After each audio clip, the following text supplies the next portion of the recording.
aún entre personas que no están familiarizadas con las escrituras, la historia de este joven que desperdició su herencia hasta llegar a la miseria, pero luego vuelve en sí, va a su padre y es recibido en casa con los brazos abiertos. Es una historia que toca fibras muy sensibles del corazón humano. Y lo mismo podemos decir de la historia que vamos a considerar en la mañana de hoy como preparación para la Cena del Señor, y que ya leímos al principio de este servicio en Lucas capítulo 7. Ahora, mis hermanos, hay una diferencia extremadamente importante entre Lucas 7 y Lucas 15. Y la diferencia es que en Lucas 15 nosotros encontramos una parábola. En Lucas 7 nosotros encontramos una historia de la vida real, con personajes de carne y hueso, un hombre y una mujer completamente distintos entre sí, que tienen un encuentro providencial significativo con el Señor Jesucristo. El primero es identificado como Simón el fariseo, en cuyo hogar se lleva a cabo esta historia. Y como muchos de ustedes saben, los fariseos eran hombres extremadamente religiosos, sumamente moralistas y en muchos casos terriblemente hipócritas. Se apegaban a las interpretaciones rabínicas de la ley con una devoción que rayaba en el fanatismo y en la ridiculez. Y Simón era fariseo. Era un hombre decente, moral, intachable y, como veremos a lo largo de esta historia, severamente hipercrítico. Del otro personaje de la historia no tenemos mucha información, excepto que era pecadora. Y lo que eso quiere decir en el concepto cultural del primer siglo es que era una mujer que había vivido perdidamente. Así como Simón representaba lo mejor de la sociedad judía, esta mujer representaba lo peor. Pero a pesar de sus diferencias tan marcadas, los dos tenían algo en común. Ambos estaban interesados en la persona de Jesús. Lucas nos dice en el versículo 36 que Simón le había pedido, y literalmente lo que el texto significa es que le había rogado con insistencia que comiera con él. Tal parece que Simón sentía cierta curiosidad por la persona de Jesús. Y en el caso de esta mujer, era tal su interés por él que estuvo dispuesta a escoger el lugar y el momento más inoportuno para ese encuentro. Esta mujer tenía que saber que su presencia en casa de Simón no sería bienvenida, que muy probablemente allí sería tratada con desprecio, con un profundo desprecio. Pero eso no la frenó, porque su interés no era una mera curiosidad intelectual o religiosa como en el caso de Simón. Jesús para esta mujer era mucho más que una persona interesante. De alguna forma, esta mujer había llegado a entender que este hombre santo y puro llamado Jesús, infinitamente más santo y más puro que todos los fariseos que se encontraban en la casa de Simón esa noche, él estaba dispuesto a recibirla, él estaba dispuesto a perdonarla. Este hombre infinitamente santo era al mismo tiempo infinitamente compasivo, infinitamente bondadoso y lleno de gracia. Simón tenía la misma necesidad de Jesús que esta mujer, pero a diferencia de ella, él no lo sabía. Es por eso que los dos reaccionaron de una manera tan distinta a la presencia de Jesús. Vean una vez más el versículo 36 al 38. Dice: uno de los fariseos le pedía que comiera con él, y entrando en la casa del fariseo se sentó a la mesa. Debemos entender, mis hermanos, que no era una mesa como la que nosotros conocemos en el día de hoy. De hecho, Gloria y yo tuvimos la oportunidad, cuando una ocasión que visitamos a nuestra hija Eileen al Medio Oriente, de tener una cena en el desierto, y es una mesa, un tablón a nivel del piso. Uno se recuesta con un codo y con la otra mano uno toma los alimentos, y eso fue lo que permitió que esta mujer viniera por detrás de Jesús, porque los pies de uno quedan hacia afuera. Así que tienen que visualizar esto no como un grupo de personas sentados a la mesa como en el día de hoy. Y dice en el versículo 37: y he aquí había en la ciudad una mujer que era pecadora.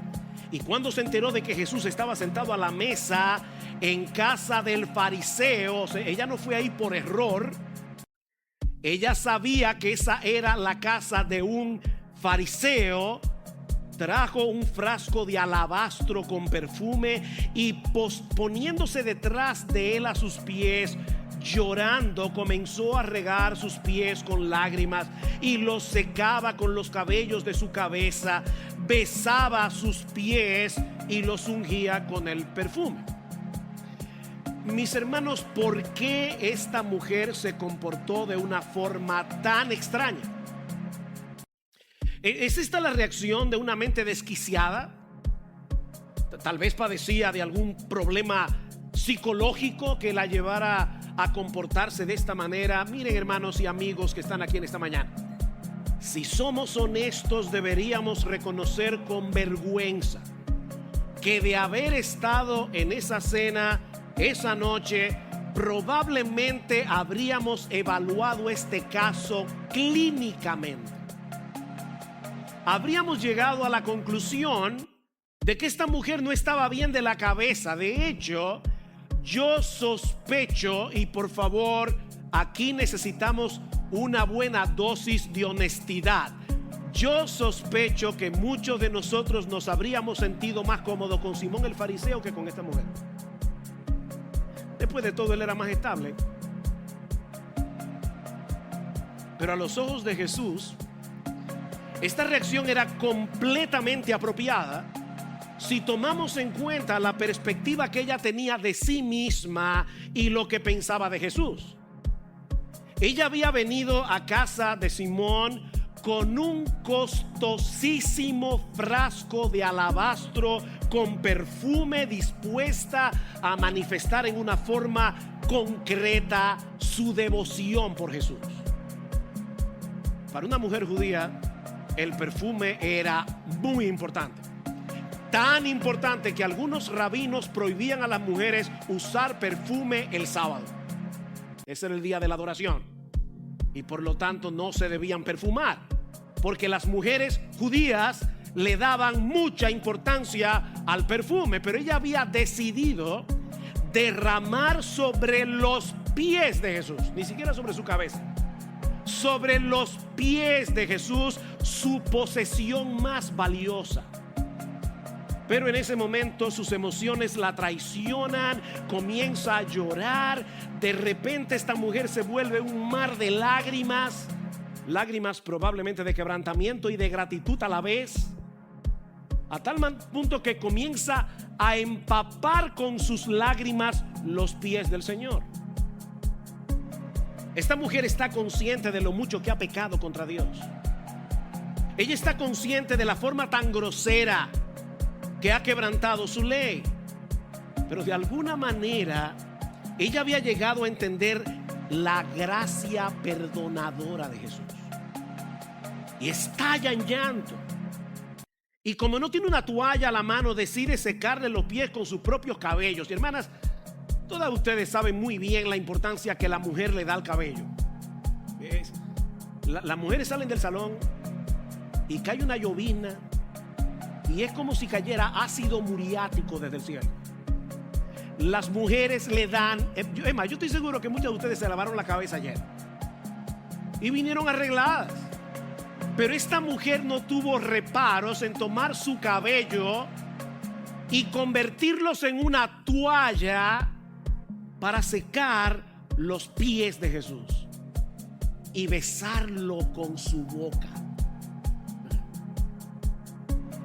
En todo el relato, y eso es interesante, no vemos que esta mujer haya pronunciado ni una sola palabra. ¿Se dieron cuenta? Ella no dijo nada, porque no era necesario. Sus ojos, su cabello, su boca, su perfume se encargaron de decir esa noche todo lo que ella quería decir. Ella le estaba rindiendo un homenaje de adoración a aquel que podía librarla de su esclavitud, a aquel que estaba dispuesto a recibirla y a concederle gratis, de pura gracia, acceso al reino de los cielos, a pesar de su pecado. Y por supuesto, cuando Simón ve este espectáculo, reacciona como todo un fariseo. Versículo 39. Pero al ver esto, el fariseo que le había invitado dijo para sí: si este fuera un profeta, sabría quién y qué clase de mujer es la que le está tocando, que es una pecadora. Es obvio que Jesús no puede ser un profeta, porque de haber sido un profeta enviado por Dios, se habría dado cuenta de cuán despreciable es esta mujer. Si Jesús hubiera sido un enviado de Dios, seguramente que habría reaccionado como uno de nosotros, los fariseos, obviamente. Pero Jesús no era un fariseo y era mucho más que un profeta. Jesús conocía muy bien a esta mujer, mucho mejor que Simón, pero también sabía lo que Simón estaba pensando. Él conocía a la mujer, pero también conocía a Simón. Simón y Jesús vieron el mismo cuadro, pero desde dos perspectivas totalmente distintas. De ahí la parábola que encontramos en los versículos 40 al 47. Respondiendo Jesús, eso es interesante porque Simón no le ha preguntado nada, pero Jesús sabe lo que tú piensas, lo que yo pienso. Respondiendo Jesús le dijo: Simón, yo tengo algo que decirte. Y él dijo: oh, di, maestro. Mira, cierto prestamista tenía dos deudores. Uno le debía 500 denarios y el otro 50. Y no teniendo ellos con qué pagar, perdonó generosamente a los dos. ¿Cuál de ellos entonces le amará más? Simón respondió y dijo: supongo que aquel a quien le perdonó más. Y Jesús le dijo: has juzgado correctamente. Y volviéndose hacia la mujer, le dijo a Simón: ¿ves esta mujer? Yo entré en tu casa y no me diste agua para los pies. Noten, cuando esta mujer estaba besando los pies de Jesús, estaban sucios del camino, pero eso no fue problema para ella besarlo. Dice: no me diste agua para los pies, pero ella ha regado mis pies con sus lágrimas y los ha secado con sus cabellos. No me diste beso, pero ella, desde que entré, no ha cesado de besar mis pies. No ungiste mi cabeza con aceite, pero ella ungió mis pies con perfume. Por lo cual te digo que sus pecados, que son muchos, han sido perdonados, porque amó mucho. Pero a quien poco se le perdona, poco ama. Un denario era lo que un israelita ganaba en un día de trabajo. Así que aquí tenemos a un hombre que le debe a un prestamista todo lo que él ganaría más o menos en un mes y medio de trabajo. Y aquí tenemos a otro hombre que le debe a ese mismo prestamista lo que él ganaría por más de un año. Sin embargo, aunque una deuda era mucho mayor que la otra, ninguno de los dos podía pagarla. ¿Se dieron cuenta en el versículo 42? Ninguno de los dos podía pagar. Así que el acreedor, el prestamista, generosamente, dice Jesús, decide cancelarle la deuda a los dos. Y ahora Cristo le hace una pregunta muy simple a Simón: Simón, ¿cuál de ellos le amará más? Y Simón responde: yo pienso que aquel a quien perdonó más. Y el Señor le dice: rectamente has juzgado, aquel a quien se le perdona mucho amará mucho. Y esta mujer estaba muy consciente de la magnitud de su pecado. Ahora, yo quiero hacerles una pregunta en esta mañana. ¿Cuál es el significado de esta parábola? Porque algunos pueden pensar que lo que el Señor está enseñando aquí es que si una persona ha sido muy pecadora a lo largo de toda su vida y sus pecados han sido súper groseros, su amor a Dios será más grande que aquel que ha tenido una vida más o menos decente, más o menos estable. El que se ha enlodado más necesita un perdón más abundante y por lo tanto su amor debería ser más abundante también. Pero mis hermanos, si esa fuera la interpretación correcta de la parábola, entonces la actitud de Simón estaría totalmente justificada. Su falta de devoción a Cristo sería absolutamente comprensible. Yo te entiendo, Simón, tú me amas poco porque yo te he perdonado poco, ¿verdad? ¿Ese es el significado de la parábola? Por supuesto que no. Simón estaba completamente equivocado, porque recuerden, mis hermanos, que ninguno de los dos deudores podía pagar la deuda. La diferencia entre uno y otro no radica en la cantidad, sino en la conciencia que cada uno de ellos tiene de su problema frente a su acreedor. Y es lo mismo que ocurre con el hombre en su pecado. A final de cuentas, o estamos completamente perdidos o estamos completamente perdonados. Delante del Señor no hay un punto intermedio. Nadie aquí es medio perdonado. Nadie aquí es medio convertido. Nadie aquí es medio cristiano, porque nadie se va a ganar un medio cielo ni un medio perdón. Mi amigo, o tú estás aquí completamente perdido, camino a una condenación sin fin, o gloria al Señor, tú has sido completamente perdonado, absolutamente perdonado. Dime hacerles una pregunta. ¿A quién estaba evangelizando Jesús esa noche? ¿A Simón o a la mujer? Déjeme ponerlo de otra manera.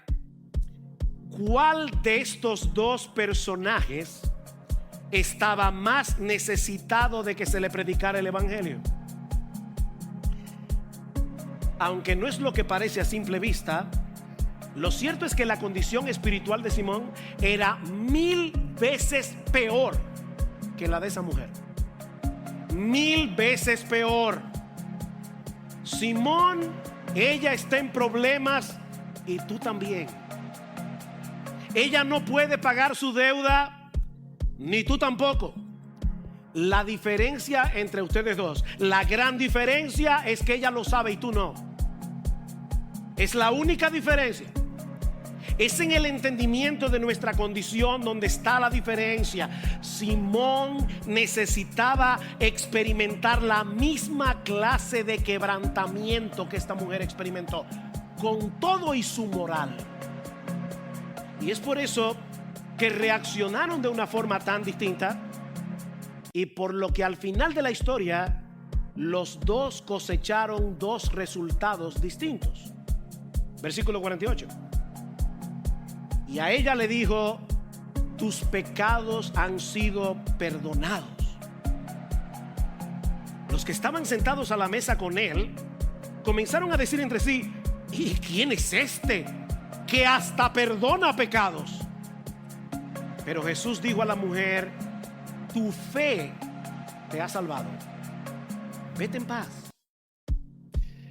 Hasta este momento el Señor había estado hablando con Simón, pero ahora se vuelve directamente hacia la mujer. Y miren, hermanos, las palabras de Jesús tienen que haber sonado como música celestial en sus oídos, en su alma atormentada. Tus pecados te son perdonados. No parte de tus pecados, no la mayoría de tus pecados. Todos tus pecados han sido perdonados. Tu deuda está saldada. Vete en paz. no porque hubiese ungido los pies de Jesús, no porque los hubiera regado con sus lágrimas o secado con sus cabellos, ni siquiera por haber amado a Jesús. Fue por su fe. Tu fe te ha salvado. Vete en paz. Por increíble que parezca, todo lo que se requiere para recibir el perdón y la gracia de Dios en Cristo es venir a Él consciente de nuestra necesidad y creyendo que esa gracia está disponible para nosotros. Alguien dijo una vez que solo hay un obstáculo que impide que nosotros seamos recibidos por Cristo en sus brazos. ¿Sabes cuál es? El único obstáculo: que no vayamos a Él. Que no vayamos a Él. ¿Qué fue lo que pasó con Simón? Lo único que este hombre decente y moralista recibió de Cristo esa noche fue una severa amonestación. Y si murió sin arrepentirse, los sucesos de esa noche agravarán su miseria eternamente. El Salvador de los pecadores estuvo sentado a su mesa, pero él no creía necesitarlo. De verdad, piensen en eso por un momento. Recordar eternamente esa escena y saber que tuvo la oportunidad de escapar de las llamas del infierno y no lo aprovechó. Mi amigo, si tú estás aquí sin Cristo en esta noche, si tú no vienes a Cristo en arrepentimiento y fe, tú vas a recordar este día eternamente, por los siglos de los siglos, y te vas a lamentar de tu pasividad con Cristo. El problema del fariseo es que el fariseo pone el evangelio de cabeza. Él piensa que el favor de Dios viene a nosotros por causa de nuestra obediencia. Y ¿saben qué, mis hermanos? Eso tiene sentido, humanamente hablando. Si yo me porto bien, Dios me trata bien. ¿No es así como funciona el mundo? ¿Quiénes son las personas que mejor te tratan? Aquellos a quienes tú tratas bien. Entonces nosotros hacemos una proyección y nos imaginamos que Dios es igual que nosotros. Si yo me porto bien, Dios me trata bien. Pero eso es colocar el caballo detrás de la carreta. Si tú quieres que la carreta avance, pon el caballo adelante. No es debido a nuestro amor y obediencia que somos aceptados por Dios. Es por el hecho de haber sido perdonados, es por el hecho de haber sido aceptados de pura gracia, gratuitamente, que ahora podemos amar a Dios guardando sus mandamientos. Porque somos aceptados y perdonados, ahora queremos obedecer. Es la gratitud por el favor recibido lo que nos mueve al amor y a la obediencia. Esta mujer amó mucho porque se le perdonó mucho, dice en el versículo 47. Otra versión de la Biblia lo dice de esta manera: te digo que sus pecados, que son muchos, han sido perdonados, y por eso ella me demostró tanto amor. ¿Ven el punto? Como a ella se le perdonó mucho sus muchos pecados, por eso ella me demostró tanto amor. Fue la consecuencia del perdón lo que produjo en ella ese amor tan desbordante, tan extravagante hacia la persona de Jesús. El perdón de Dios viene primero, nuestra devoción viene después. Y mis hermanos, ese es un principio de suprema importancia para la vida cristiana. Al que mucho se le perdona, amará mucho. La pregunta es: ¿tú crees que Dios te perdonó mucho o te perdonó poco? ¿Qué tan abundante tú crees que fue el perdón de Dios para contigo? Miren, mis hermanos, algo no anda bien cuando una persona que profesa ser cristiana carece de pasión por la persona de Jesús. Algo no anda bien. Esa falta de devoción exuberante, apasionada, no tiene nada que ver con la personalidad. Nada que ver. Tiene que ver con el entendimiento. La comprensión del inmensurable amor de Dios manifestado en su perdón, en su aceptación, es el combustible del fervor, aunque no todos lo manifestemos de la misma manera. Ahí sí entra en juego la personalidad. No todos vamos a cantar igual. No todos van a reaccionar hacia la Escritura de la misma forma. Pero todos deberíamos reaccionar con el mismo fervor y con la misma pasión al amor de Dios. De hecho, ¿te sorprende la reacción de esta mujer? Bueno, déjame decirte algo. Nuestra pasión por Jesús debería ser más exuberante que la de ella, porque nosotros vivimos del otro lado de la cruz y ahora tenemos una revelación completa. Nosotros tenemos un mejor entendimiento del costo tan alto que Dios estuvo dispuesto a pagar por personas que le aborrecíamos, la preciosa sangre de su precioso Hijo. Mira, creyente, no te quedes sin hacer nada cuando percibas frialdad en tu corazón. No te quedes así. Predícate este evangelio cada día. Recuérdate lo mucho que Dios te perdonó y a qué precio. Contrasta el amor de Dios con la negrura de tu pecado hasta que tu corazón vuelva a encenderse con la llama del primer amor.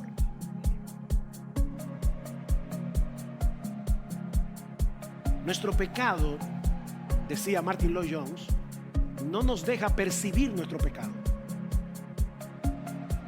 Mira, yo no sé qué tan pecador tú te sientes. Pastor, mucho. No, tú eres 1000 veces peor que eso. Nuestro pecado no nos deja percibir la dimensión de nuestro pecado. Y por eso mismo no podemos aquilatar, no podemos apreciar en su justa dimensión el perdón de Dios. Es irónico, ¿verdad? Pero mientras más pecador te ves, más apreciarás el perdón que Dios te ha concedido de pura gracia. Así que lo que tenemos que hacer es comparar, contrastar la negrura de nuestro pecado con la brillantez de la perfecta santidad de Dios. Es la única forma en que nosotros podemos crecer en nuestro entendimiento de la cara horrible de nuestra pecaminosidad. Déjame hacerte una pregunta. ¿Qué tan profunda es tu convicción de pecado? ¿Qué tan profunda es tu convicción de pecado? Simón despreció a esta mujer porque se creía superior y de hecho llegó a despreciar a Jesús por tratarla con tanta gracia. ¿Tú sabes cómo te puedes examinar correctamente a ti mismo? ¿Tú percibes desprecio en tu corazón por otras personas que parecen haberse enlodado más que tú? ¿Tú desprecias a ciertas personas por su pecado? Entonces tú no entiendes lo pecador que tú eres. Tú no estás teniendo un correcto entendimiento de ti mismo. ¿Y sabes lo que eso produce? Eso produce un corazón fariseo, un corazón farisaico. Cuando nosotros reaccionamos inadecuadamente a nuestro pecado, nos parecemos más a Simón que a Jesús.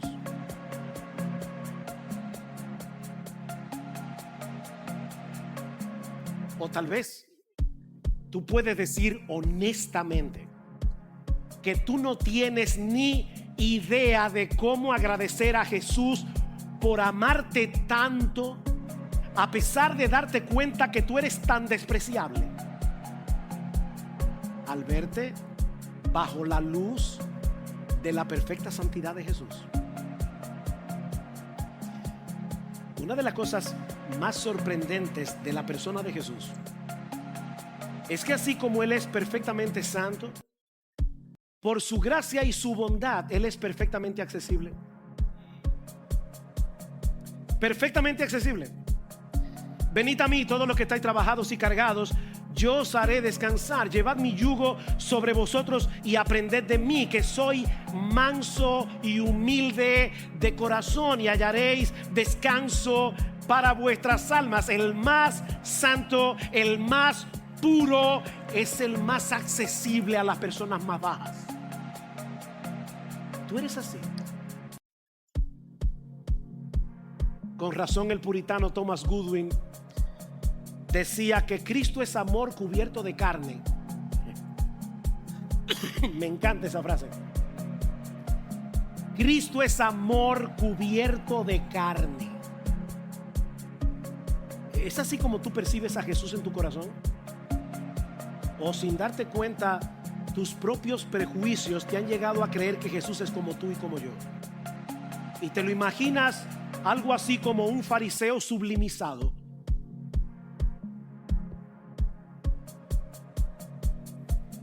Yo soy manso y humilde de corazón. Eso es lo que Jesús dice de sí mismo. Vengan a mí porque yo soy accesible, porque yo soy manso y humilde de corazón.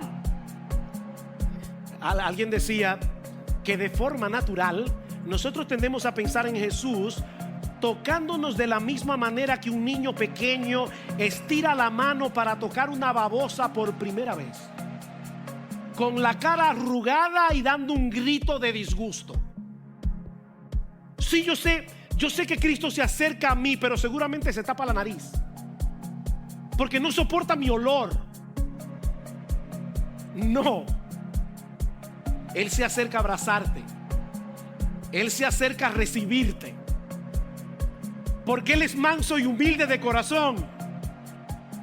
Jesús combina de una forma inigualable, como ningún ser humano lo ha combinado jamás, una pureza infinita con una gentileza y bondad infinita. Ese es Jesús. Y como dice alguien, no es nuestra belleza lo que gana su amor, no, es nuestra falta de encanto. Es nuestra falta de encanto. Mi hermano, nosotros vamos a participar de la cena ahora. Aprovecha este tiempo, porque el propósito de esta meditación es provocar en nosotros devoción por Cristo. Aunque no lo parezca, esto no es un mensaje evangelístico. Este mensaje va dirigido a los creyentes. Quizás algunos que están aquí después de años en la fe y perciben que su primer amor se ha apagado, perciben que no perciben esa extravagante devoción por Jesús.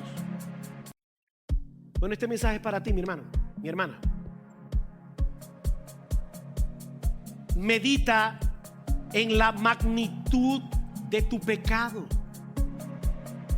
Medita en la extraordinaria grandeza del amor de Dios manifestado en la cruz. Y pide en oración al Señor que vuelva a encender la llama de tu devoción por Él. Porque nuestro bendito Salvador merece de nosotros la más profunda y ardiente devoción. Y aunque esto no es un mensaje evangelístico, mi amigo, si tú estás aquí sin Cristo en esta mañana, déjame decirte una cosa más. Yo no sé con cuál de los dos personajes de esta historia tú te identificas, con Simón o con la mujer. Pero sea con uno o con el otro, tú necesitas a Jesús. Tú necesitas a Jesús. Tú necesitas el perdón que solo Él puede darte. Y Él puede hacer por ti hoy lo mismo que hizo por esta mujer. Concederte de pura gracia un perdón absoluto y permanente, porque Él pagó el precio del perdón en la cruz del Calvario.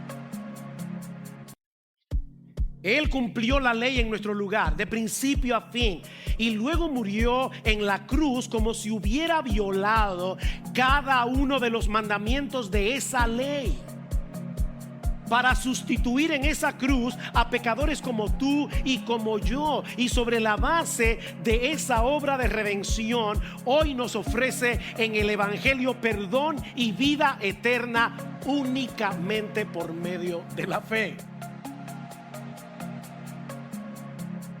Mi amigo, no desprecies, por favor, no desprecies la oportunidad que Dios te está brindando en esta mañana. Porque la puerta de la salvación sigue abierta de par en par para todo aquel que cree. Y Cristo está del otro lado para recibirte con los brazos abiertos. Solamente por gracia y solamente